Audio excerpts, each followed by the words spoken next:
Hey guys, welcome to the channel. Today I'm going to do a maiden on this Precision Aerobatics Katana 52.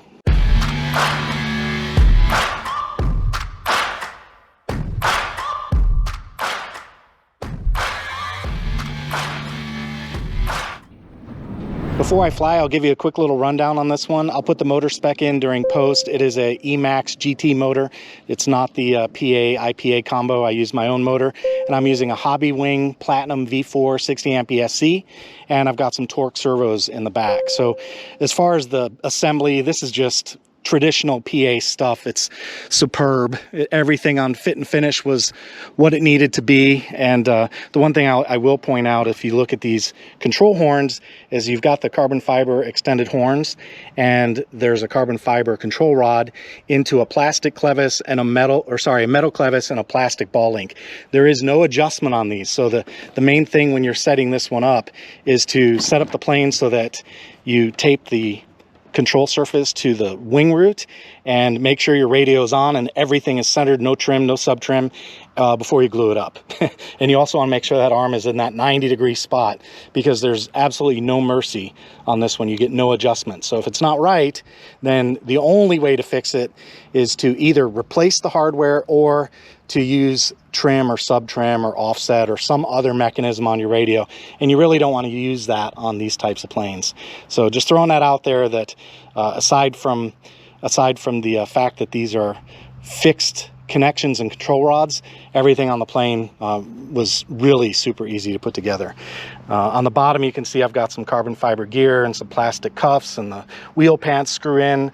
Everything on this plane just works perfectly, and that's what you expect from PA. You know, PA makes a solid airframe, as do other manufacturers, but we're not talking about those guys today. So next up, we're just going to maiden this thing, get it up in the air and see how it flies.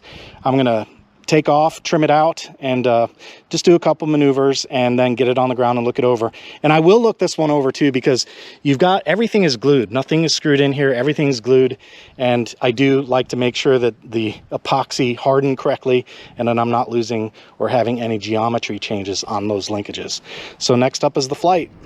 All right, guys, the wind is coming straight from my left. I'm going to take off right to left, right down the runway. And little windy, but it's not gusty. So I'm going to go for it. We're going to see how this plane does. And again, this is the PA Katana maiden flight. Beautiful plane. One of the things I like about this plane a lot is the color scheme. I was attracted to this color scheme right from the very beginning. There's something about that blue and red combo. And what's really weird is the blue. I would have never picked that blue. But PA designers, boy, they're pretty good. Okay, here we go, taking off the Katana on its maiden flight.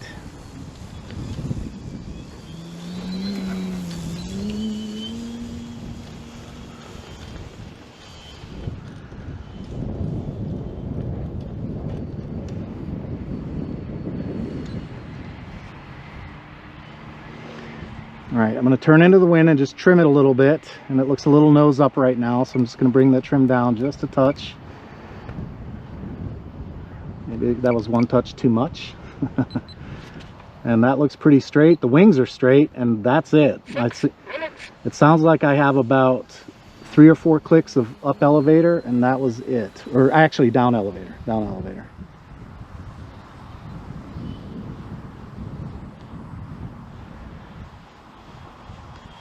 Yeah, that's flying straight.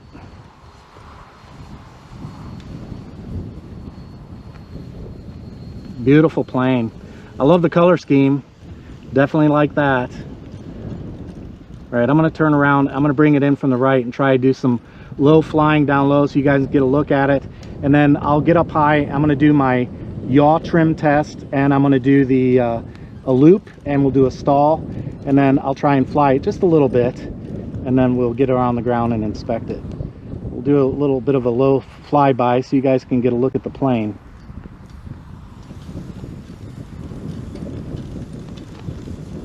That's nice and slow. Look at that. Nice and slow. Okay, good. All right, I'm gonna do my yaw test. So if you're not familiar with that, what I do is I'm gonna bring it around, and I wanna come into the wind for this. So I'll aim into the wind, and while I'm in the wind, we're going to climb straight up under power, and I want to get a good look at the wings. So here we go, under power, straight up in the air, and then off power, and we watch which way it drops. If it comes straight down, then we don't need any trim. That dropped to the right just a little bit. So I'm going to give it 1 or 2 clicks of left rudder, and we're going to do that same test one more time. And by the way, it's not a great day to trim out a plane. I'm only doing this really to show you guys the process if you're not familiar with it. So we'll do it one more time. We're going to turn into the wind.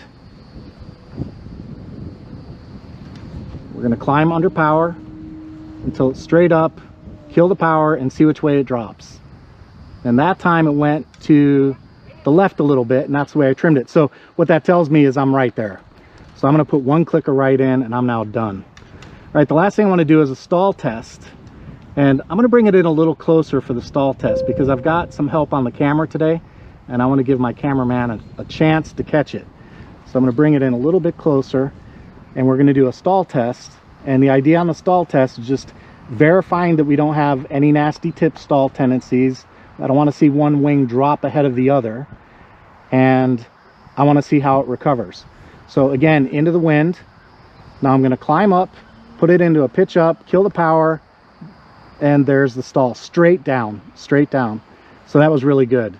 That's lower to the ground than I like to do it on the first time, but again, I wanted to give my camera guy a chance to catch it. So that's it. The next thing I'm going to do, I've done the stall, I've done the yaw test. The next thing I'm going to do is I'm going to practice an approach. I just want to see what it takes to get it on the ground. And when I'm comfortable, and I think I will be, then I'm going to take it out and just do have a little bit of fun with it and see what I think of the plane overall. Very neutral. I can tell you that right now, very neutral. Yeah, real neutral on the sticks. Okay, one other thing I want to do is, and I forgot, is I want to test the CG. And the way I like to test the CG these days, there's a lot of different methods. A lot of people have different points of view on this, but here's what I like to do. I like to get it into a climb at about 45 degrees, go inverted at about 70% power, and then let go of the stick and see what it does. And that is still climbing, so that tells me this plane is a little bit tail heavy, because in that 45 degree upline under power, it climbed.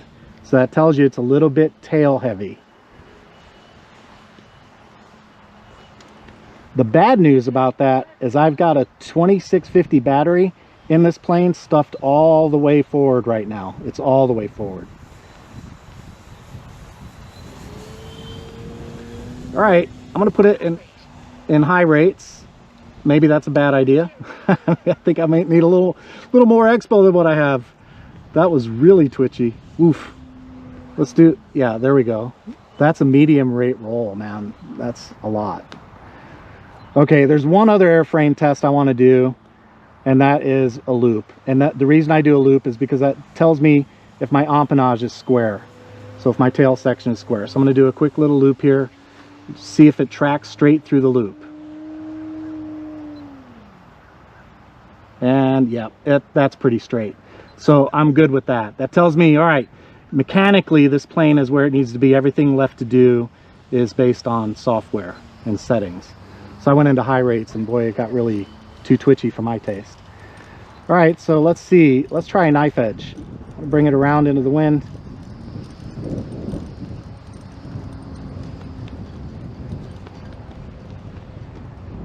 That was pretty good. I'm going to do that again.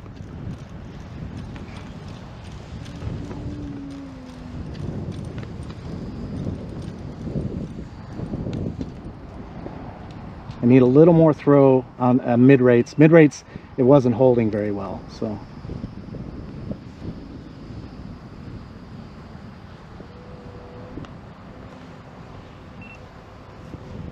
There it is. Look at that. Nice. All right, I'm gonna try a let's try a Harrier. I'm gonna see how slow I can get it.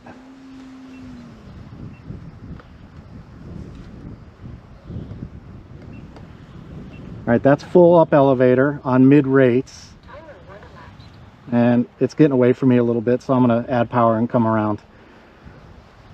I think I need a little more rudder authority, so mid rates, the rudder is not there.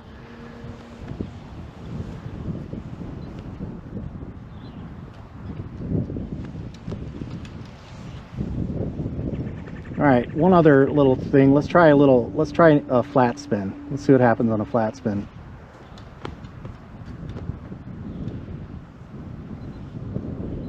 That was pretty good. It wasn't really flat, but it went into the spin, and that, again, rudder. So I think I need to make those adjustments. Give myself a little expo on high, get that rudder kicked in on high, and I think we'll have it working pretty well.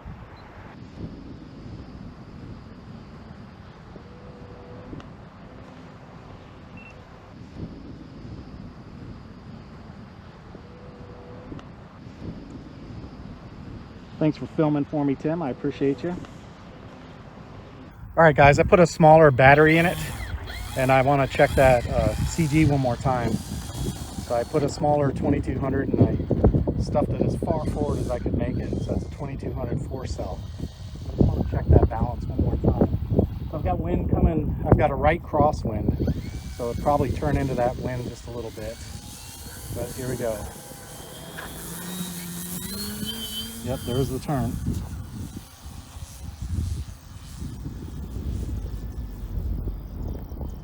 Looks great. Color scheme is awesome. Very visible. The red, bottom side of the red, the wings on the bottom with the red, they really help with orientation. Okay, here's the inverted. Yep, it's still climbing. So I'm gonna have to work on that. That is definitely still climbing.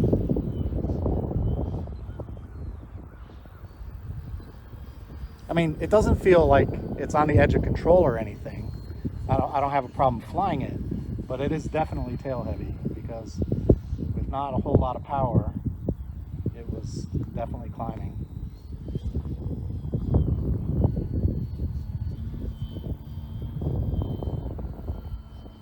I have the mid rates worked out with a little bit more rudder, so having a much better time doing the knife edge with that. That worked out well. Yeah, inverted, boy, I'll tell you what, it's like virtually no touch.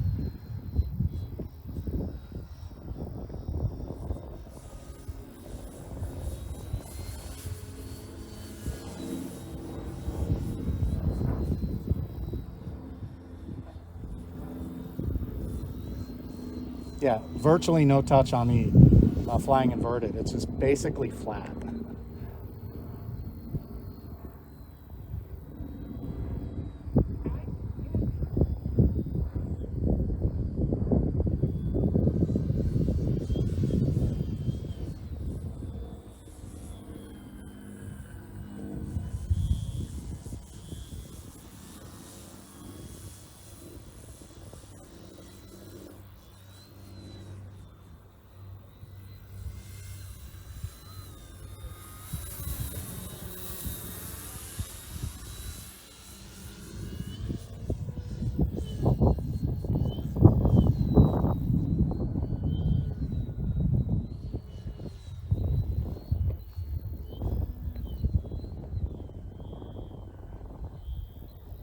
Boy, does it fly slow, man. It'll let you get real slow.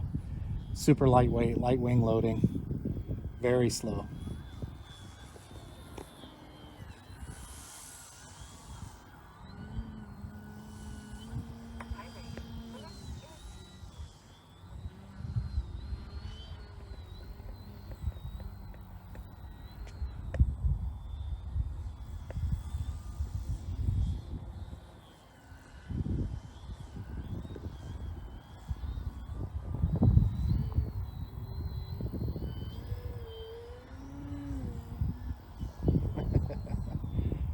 That's about as good as I can do right now.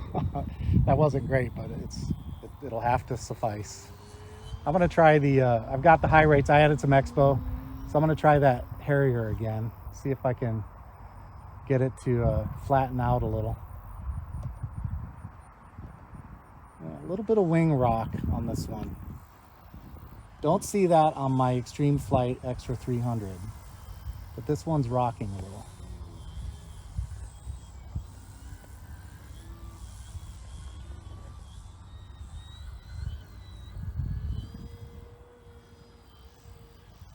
No side force generators on this one either. I did not add the side force generators. That might be worth doing on this one. All right, that's it. I'm gonna flip into the medium rates and bring it in. And I'll need to do something about that CG. I would like it to be not quite that neutral. Very, very neutral. I don't like it quite that neutral. But it's not like a problem to fly either. Nice, huh? Look at that. Beautiful plane. And that GT motor, I'll put the specs in post, but that Emax GT motor did fine, made all the power, so no worries there. All right, guys, that's it for the Katana Maiden. I hope you liked the video. If you like this kind of material, make sure to subscribe and hit the notification bell so you know when new videos hit the channel. That's all I've got for today. Take it easy. Hey, if you like the work I do here on RC Video Reviews, please consider joining me on Patreon. For about the price of a cup of coffee, you can help me keep making videos just like this one. If you'd like to help out, there's a link in the description and on your screen.